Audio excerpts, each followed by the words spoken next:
Now, y'all know I like to talk and I like to do me, but I got a brother that's gonna get some insight.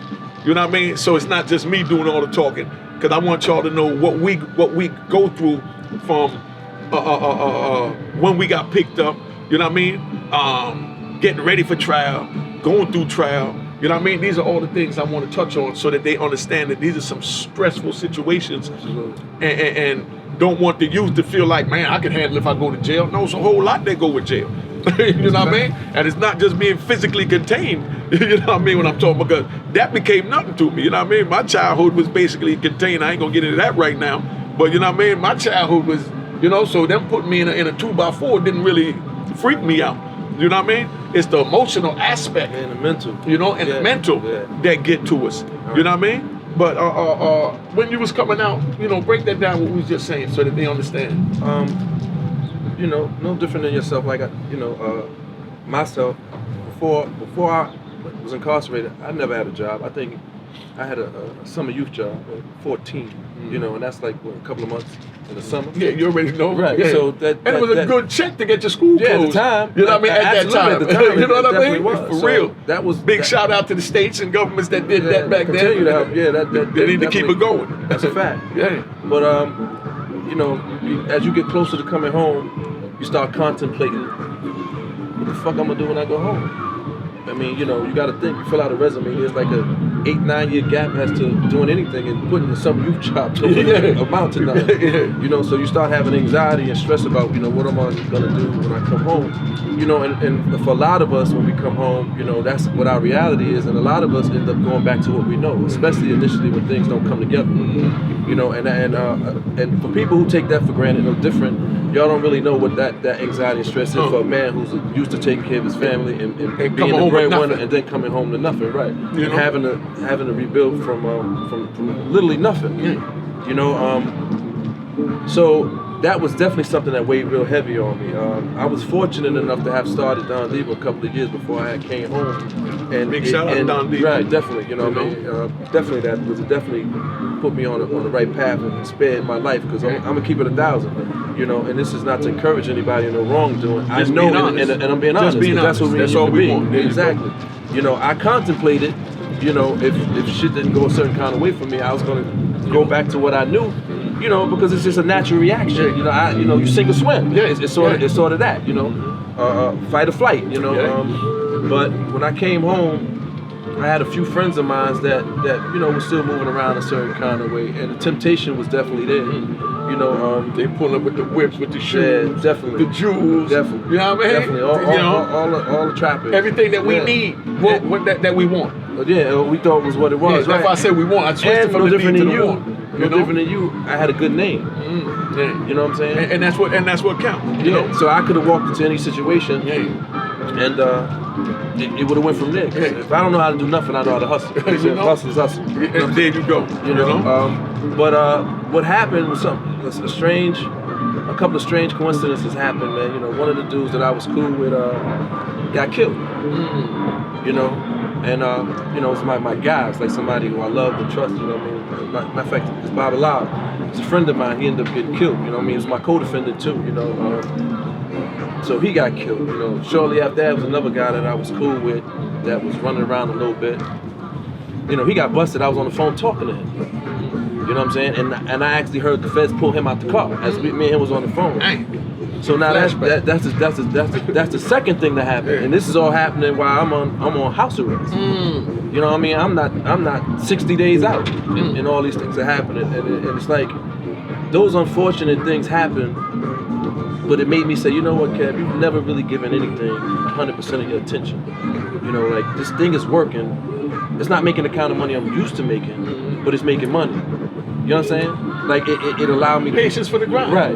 But you know what? And I should have had that coming out.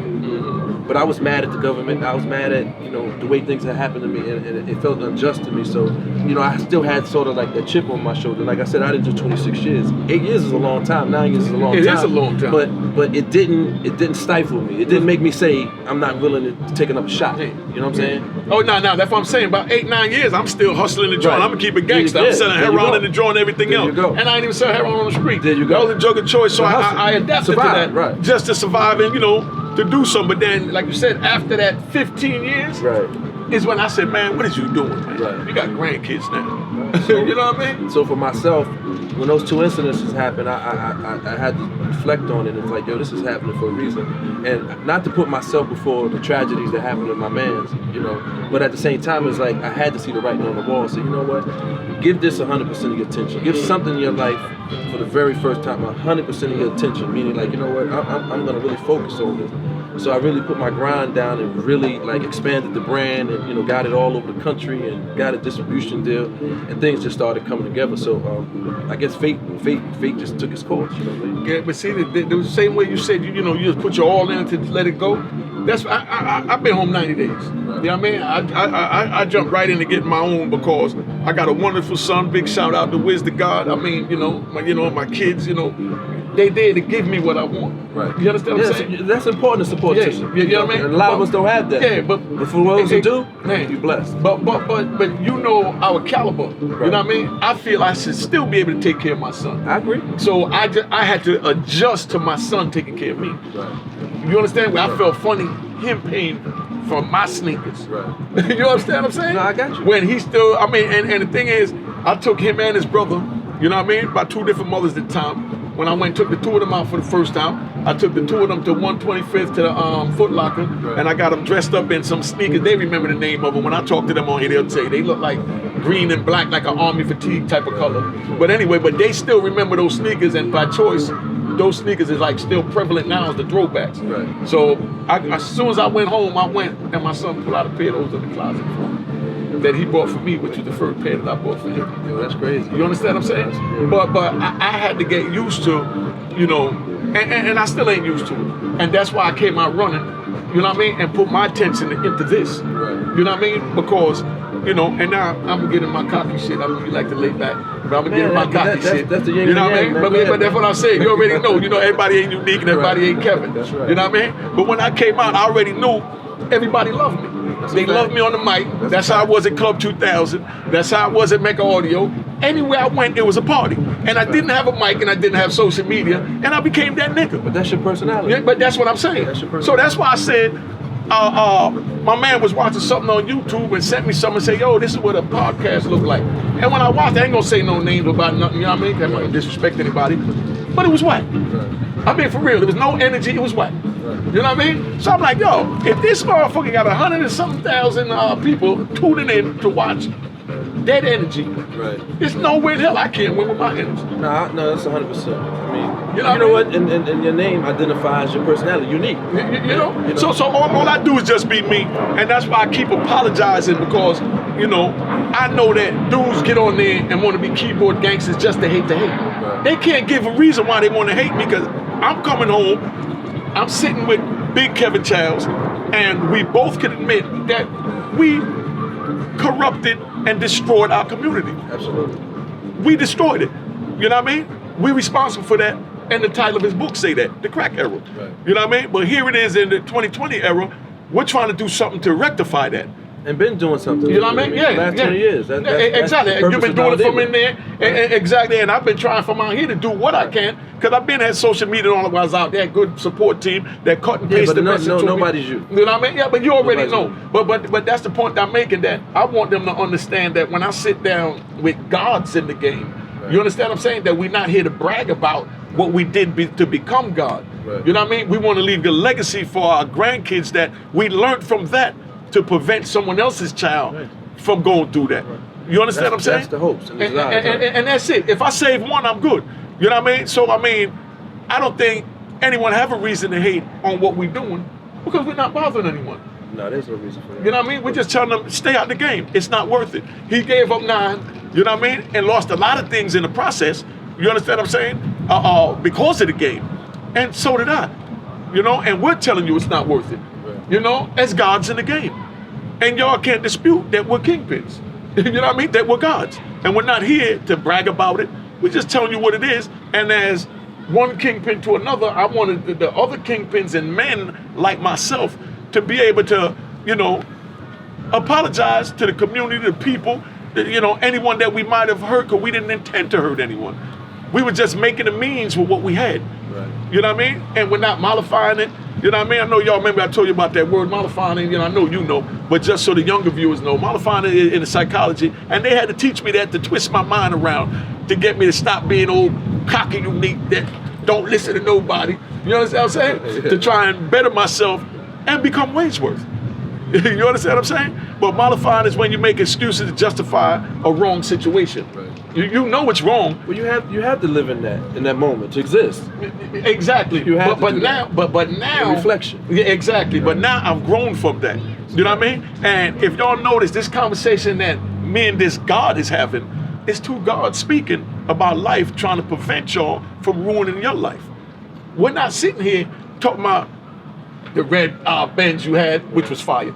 It was in my garage. You had some nice joints too. You know what I mean? No, but that red joint, right. I looked at that joint. He had the drop top red bands. He sent it all the way to California, got the top cut off, you know what I mean? And had it sent back. And that loan was like 10, 15 grand. But that's how we were so ignorant, we didn't know what to do with our money. Yeah. Because then I sent my wide body out there, wasting my money with the European, buying Testarossa body kit, stuff that I could have sent my grandkids to school with. It's a fact. You know what I mean? But there was no one to tell us this. That's true. So we try to tell y'all, get out the game. It's not worth it. But if you choose to stay in the game, shut the F up. My man here, I'm gonna respect him. Shut the F up. You know what I mean? And don't tell on nobody. Don't put yourself in no situation to have to tell on anyone. But if you choose and think you tougher than me and this God to stay in the game, try smarter. You know what I mean? Or you think you smarter, right. You know what I mean, than us, and you can get away and not get caught, you know what I mean, and not be facing, the wrath of the whole United States government, because tell them what our indictment say. Yeah, the United States of America versus just you. The United States of America the whole United States, was against us, right. Including you that was watching us. They consider as a part of the United States because y'all are taxpayers. And they paid your taxes to keep the streets safe for y'all, and they felt we wasn't keeping it safe, which we wasn't at the time, but we survived with what we had, not mollifying again, and that's what it is. But back to the main point that I'm making is we sitting here because we don't need to get into all of that. You know what I mean? The fly cars and all that. Go read his book. You know what I mean? The Crack Era by Kevin Chiles. You know what I mean? Harlem. There you go. But that's the point I'm making. We wrote these books so y'all can read about it. I don't feel I should ever have to talk about it. And I know he don't have to talk about it because his name is etched in stone, the same as mine, and the same as my other guests. Tomorrow I'll sit down with Peter Shue. Oh, that's you understand what I'm saying? Too, yeah, you already know. But I'm saying these is men. And we're not sitting down to talk about who screwed who and who had how many cars and whose nuts was bigger and who was the king in New York. Because there was no king in New York. You know what I mean? In them terms. You know what I mean? I'm going to give them a quick little shake up. You know what I mean? Back then, you had the Cali and the Medellin. You know what I mean? Medellin had the whole Washington Heights. Cali Hotel couldn't get in there to sell nothing. So they the ones that was the king of New York. You know what I mean? We was just pawns in the game. That's true. We wasn't even knights, rooks, or bishops. We was pawns.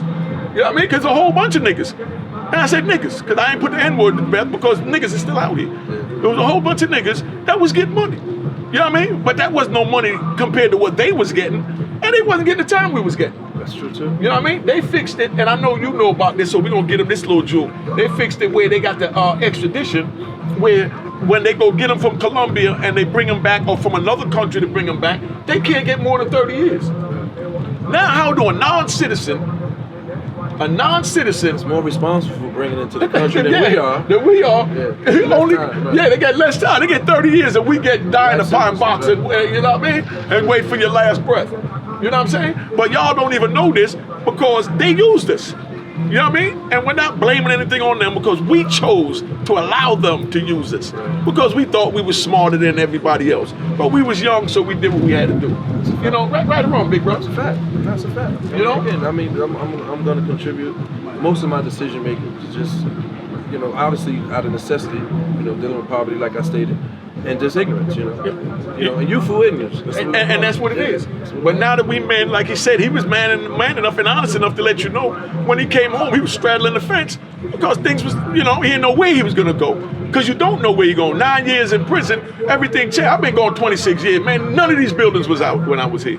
That little old building was right there. I remember driving by there, right there. Matter of fact, where I'm sitting, and there was a laundry mart right here. That was the side door to the laundry mart. I'm in Hackensack. Right. When I first come from Jamaica in 1972, I lived over on, I think it was called Essex Street. Essex is still right up the street. And my mother had a friend named Mr. Buff. If y'all from Hackensack, New Jersey, know Mr. Buff lived right there. Mr. Buff, they called him Mr. Buff because he was in Rawway and did a number of years in Rawway, and he came home and he got big and swollen, like Lou Ferrigno Buff. So they called him Mr. Buff. You know what I mean? But one night he drove me over here, and I see it like it was yesterday. I was a kid, just come from Jamaica. You know what I mean? My father had a Grand Prix, paid like $3,500 for it. Brand new out the dealership. That's how cheap cars was, $3,500 for a Grand Prix. But they pulled her right there while my mother was in there washing clothes, and Mr. Buff came out. You know what I mean? And somebody came up, was selling something. I don't know what it was, but Mr. Buff knocked him out right there in front of me. You understand what I'm saying? Damn, okay. Mr. Buff knocked him out because he felt like we felt. He did his time, he came out, and now they exposing me to this, and Mr. Buff hooked off on him. Right. He lived right there. Because I remember he had to go there to go wash off his bloody knuckles. You know what I mean? Because he told the dude, get away from the car with them kids. Don't let the kids see you doing this. Right. And they kept selling. It was a little spot they was hustling at right there. Right. And he told them to get away, and he single-handedly knocked out dude for trying to sell drugs in front of me while we was at the laundry mart with my mother. I guess that was his way of trying exactly. to discourage, So same shit we doing 30 years later. Exactly, but now we're using our mind and we're trying to relate to you because it ain't about the violence. It ain't about none of that. But that's just what happened, and I'm just sharing that experience. But I know now that I feel that, just us talking and the youth seeing this, would really, pick up something from it. Yeah, well, we hope they take heed. I mean, because again, you touched on it. You ain't overemphasized, but you're right. You're not gonna find too many people of our caliber telling you what we're telling you. And everything he said is 100% because again, it's like you said, amounts of money we had, the jury, all of the shit y'all see on videos that encourage y'all to want that lifestyle, and what's not explained about it is the consequences of the things that you have to do to acquire those things. We didn't really go off into dealing with once you get caught because, like you said, it's the whole United States of America versus you, and it's a lot of pressure, and you know what. They don't make them like that no more. I don't know nobody, and I'm gonna keep it 1,000 right now, that's doing 26 years. Gonna sign their name or gonna stand up and do it. And it's sad to say that because you know what? If we knew what we knew now, I don't think either one of us would have chose to do what we did. If you thought your brother, the people you love, the people you getting down with, would turn on you. Yeah. Whatever happened to, am I my brother's keeper, huh? I don't think none of us would have did that. Exactly. That's another thing that I think we blindly, was into. My brother's keeper. Yeah. I know that's a cliche saying, but it's real. I really was for my brother. Yeah. I'm gonna show you how powerful my movement is getting. Why it gives me motivation to move forward. Right. It's a young brother. I don't know his name. And I'm even gonna do this. I don't remember his name, but I got his video because he caught me on the face. I answer my messages and all that. When I got free time, I call back the people that call me because I know a lot of them on the Instagram and Twitter. I feel if they follow me, I should respond to the DM. Yes, as you can. Right. I might not get back to it right away, but I get back to it. Some might take 2 weeks, but you better believe I'm gonna get back to it. It's a young man from Maryland, right, from Baltimore, 23 years old. He hit me up, and when I called him back, he was like, oh my God, I can't believe you're calling me back. You know what I mean? I said, then why'd you call? He said, man, I just tried my hand. He said, man, I can't believe I'm talking to you. So I said, how's everything going and how is your life going? You know what I mean? And he said, man, it's good you asked that because I want to let you know that you changed my life. You know what I mean? And he spoke on how I changed his life from him meeting me he's 23. I was already in ADX Underground 3 years. You know what I mean? Before he was even born. Right. You understand? And this man is telling me how I changed his life from looking at the flip the script joint. You understand what I'm saying? When I was wilding out, I was being unique. You know what I mean? So you wasn't wild out. You know what I mean? That's what they call it. So I don't want them to, But they don't know you to know that. You know what I'm saying? But dude was telling me how how it triggered him to make the final decision, you know what I mean? Right. To push back from the bull. You understand? And it was so deep that I said, nah, you know what? Send me a videotape with your iPhone right now with everything you just expressed to me and how you feel I changed your life. You understand what I'm saying? So that the other youth can see this and know it's real. If you don't mind. Right. You know what I mean? And he actually sent me the video. That's dope. You know what I mean? Where he explained all that, and I'm gonna put that in this segment where this is gonna pause so that you could hear this brother speak, so y'all can see how me and the God Kevin, you understand? The Kingpin, as y'all want to call him, which is just a man and a father. You know what I mean? But whatever title you want to put on him, as long as it's respectful. You know what I mean? Because his past life is still a part of his life, so he's still classified as a kingpin. We can never take that from us.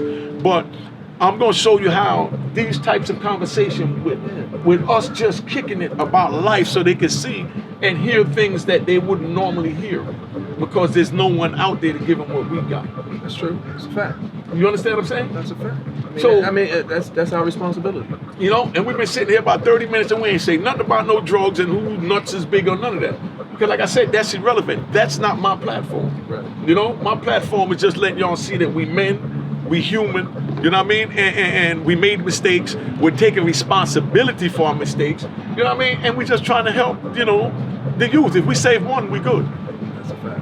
Just one. Because that's where it's going to start. I agree. Yeah, and I think what you're doing is again unique. You know what I'm saying? Everything go back to you. Yeah, You love yeah, that one. yeah, Huh? 'cause You always hit me because- with that. Yeah, you know? it's profound if you think about it. Yeah. You know, you doing it specifically because I don't even do this. I like, you know what I mean? I don't even do it for my brand as much as I should do. Mm-hmm. For no other reason than I sometimes feel that It's a lost cause. yeah, I hate to. I don't, You've been out here, so Yeah. I already know, because I'm hearing You it know. from the other brothers when I'm talking to them, and I'm telling what I'm hearing now. Right. Give it a shot with me. Right. You know what I mean? You And know. let's see where it goes. I might feel that way in 6 months. Well, you know no, what I mean? but you know what? I've never stopped doing what I disseminate. No, I understand. I I know. disseminate information. Exactly, and you push all the back time. because you know it have to be willing to be reciprocated. Right. You don't want to Receive, give it right, out if right. they ain't trying to receive it. Right. You know what I mean? So when me and you talk, and you was describing what you was doing, you know, I said, you know what, you might be on to something, because these conversations like what we have on the phone, it would It's be great if priceless. it had Priceless. right, if ears could hear what we were saying. Exactly. Because I think it could, because they know it's not bullshit. Like this ain't choreographed. Exactly. You know, there's no script. It's just us talking like we normally talk, but the camera's rolling. You know what I mean? And we can talk about shit way up here, you know, and like I said on the phone, it ain't many people understand the level of the game up here, you know, so they're not afforded to understand really what it looks like, you know, because ain't shit glamorous about getting locked up and sitting before that judge and them telling you that, you know, you're never coming home. Sure. Because the only reason why I didn't get a life sentence was because I went to trial twice. And beat him. Well, I ain't say I beat him. I had With the mistrial, mistrial. it's equivalent to beating them with the government. Everybody plead with a guilty. 97, 98% conviction That's what I'm rate. saying. Everybody plead guilty. Facts. So that afforded me the opportunity to plead. Exactly. It gave you Some leverage. Yeah, exactly. It Yeah, gave you the some leverage mechanism for negotiation. Right, and that's You know what I mean? that's what afforded me that. So, and you couldn't tell me, like we've already said, that I didn't know everything. You know what I mean? I thought I was the smartest person on the planet, and, you know, and them people showed me that, you know, little nigga, you don't know nothing. You know what I'm saying? And we playing a game that you ain't prepared for, and a lot of people think, yeah, you know, you got money. Martha Stewart went to jail. She's a billionaire. Thank you. So money don't get you out those situations fucking be fed. Like, you know, so it ain't about money for them. What they want to do is take people like you and myself who influence our communities out the communities. So, you know, as the saying goes, you cut the head off and the body will fall. And the body will fall. So if you don't have nobody in principle that you're following, even if you idolize that person because they're doing a certain thing, when you remove that person from a community, no different than you remove that man from his family, you know, the family collapses. So this, and we can get off into this and it get really broad, but it was a broad conspiracy with taking people like yourself and me out of our households. But look at what it did to our families. Yeah. They disenfranchised. Look at our communities. As much as we destroyed our communities, you know, That destroyed our community even worse. It's a When you fact. take all the fathers out, right? and then you because we were provided. Yeah, exactly. Not for just our families, for the community. For the community, exactly. So you know, as much devastation as we did, you know, immorally, you know, we did play a positive role in some aspects because I know no different than you. I discouraged everybody that I seen had potential that would say, yo, Kev, I want to get with you and get some money. I'd be like, nah, homie. Exactly. Yo, you need to go to school. And not only do you need to go to school, I'm paying to send you to school. You know, so when they didn't have sneakers like me and you didn't have, we had to get out in the street. We provided that for them. You know, so we did a lot of that kind of stuff because we knew the wrong we was doing, but we was paying our penances in real time. Like, listen, you know, I know I'm doing all this wrong over here, but maybe if I offset it over here, that it'll all balance out. And that was part of the crazy as well. But we weren't selfish individuals because we took care of a lot of people. It's funny you said that, right? Because everybody know me, the Mecca audio crew, everybody say we was wild. Security guards didn't even want to work for us. They like, no, yo, Unique, people don't listen to nobody but you. You know what I mean? And that's where they went with it. But I can honestly sit here and say and put my life on it that I've never offered none of them brothers drugs and none of them sold drugs for me. Now, if one of them came and they wanted to buy drugs and they wanted to be a hustler, I never, you know what I mean? Encouraged. Yeah, I never encouraged. Right. But yeah, I sold it to him because I'm a drug dealer. Right. You know what I mean? But I've never said, hey, you got to sell this to be with me. Yeah, it wasn't unsolicited. And all of them, y'all know all of them. You know what I mean? Like I said, not one of them could say that. You know what I mean? So when I sent down to Shala down in Maryland at People's Affair, you remember People's Affair, Shala from Queens? Big shout out to Shala. When I sent down to him to get my outfits, I took the sizes for everybody that was around me and had everybody outfits sent up, and none of them had to sell no drugs to put on these outfits. All they had to do was come to the club and have fun. Right. That's it, because I love them, and anything I need them to do, they're gonna be there. So I didn't need them to do nothing. No, we just solicit people. People who was drug dealers was a chosen choice. You wanted to do that. You know, we wasn't like you see the depiction in movies where some guys in the neighborhood encouraging kids. That's not real. Yeah, you know that's so. You don't have to convince somebody when they see what you're looking like to want to do. They even want to do it, or they don't. But again, you know, like I said, we discourage plenty of people. Exactly, like the youth, the young kids when they come. Like I said, you know, I'm not even calling names. I'm not going to call names. There's a bunch of young brothers that came to me, and I told them, nah, man, here, take this $100, go get them Jordans you want. You know what I mean? Because they tell me, yo, give me something to do so I can make some money. I play lookout. They offering themselves to just to be down. You know what I mean? And I'm like, nah, dog, you ain't got to do all that here. You understand what I'm saying? I mean, and one of the brothers, I'm gonna, I didn't even ask him yet, but it just dawned on me. One of the young brothers I used to buy basketball sneakers for, you know what I mean, regular. He's doing good now, and I'm gonna sit down and have him speak on that because he always wanted to hustle, and I always told him no. You know what I mean? It was a friend of mine's nephew, and the friend came to me and wanted me to put him down. Right. And this is a 15, 14-year-old kid. I'm like, nah, I'm not gonna do that. Right. What is his end goal? What does he want? Right. Oh, he needs some sneakers because he played ball real good, and the other guys wearing Jordans and woo. I said, oh, he go 200. Right. Go get a couple of pair of Jordans. You know what I mean? When you need some more, let me know. But I don't need him to play lookout, and I don't need him to invest in my foolery. Right. You understand what I'm saying? And you know, that's how we looked out for, you know, for the community and the ones around us. I mean, our intentions was good, but we made bad choices. We made bad choices, and we men enough to say that we made those bad choices.